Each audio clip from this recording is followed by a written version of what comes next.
You weren't invited to dinner. Your brother's girlfriend doesn't like you. I stared at the screen, the message pulsing in my hand like a live wire. They didn't mention the $120,000. They didn't mention that their business still ran on my money.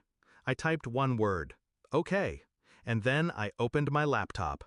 3 years earlier, it had been my father's voice that convinced me. It's a family dream, sweetheart, just a little help to get us started. The little help was my savings. Every cent I had from 10 years of working nights and eating noodles out of plastic bowls. I remember my mother hugging me, her perfume clinging to my jacket. We'll make you proud. I believed them, because that's what children are trained to do, believe.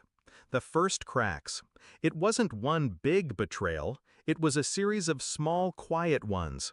Meetings I wasn't invited to. Financial updates they forgot to send. My brother taking credit for the marketing plan I wrote.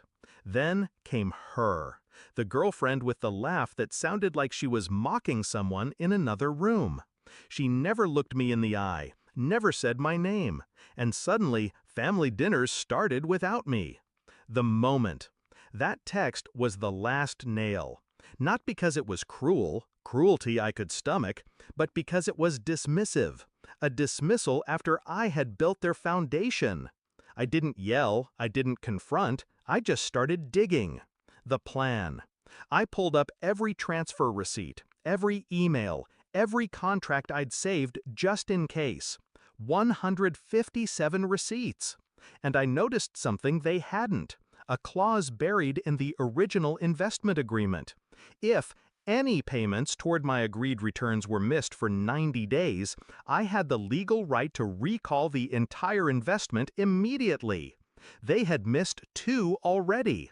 The third was due next week. I didn't wait. I called my bank, my lawyer, and 3 other people I trusted more than my own blood.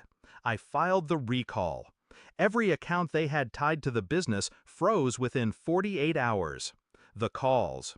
The first one was my mother. Her voice trembled. "There's a mistake, honey. We can't access our funds." "Not a mistake," I said. "You can't do this." I already did. Click. Then my father. His voice was steel over fire. "You're destroying your own family." "No," I said, "I'm ending my part in it." The unraveling. By week's end, suppliers pulled out. The landlord locked their storefront. I knew because I drove by, watching from across the street as my brother argued with a padlock. The girlfriend stood beside him, arms crossed, finally looking worried. The confrontation. 2 weeks later, my parents showed up at my apartment. They looked smaller somehow. Worn. "We raised you," my father said, as if that was currency. "And I invested in you," I said. "This isn't what family does." "You're right," I said. "Family doesn't erase you because a stranger doesn't like you." Silence. They didn't apologize. They just left. The aftermath. I sold the debt to a competitor who had been circling their business for years. They took everything. Inventory, branding, location.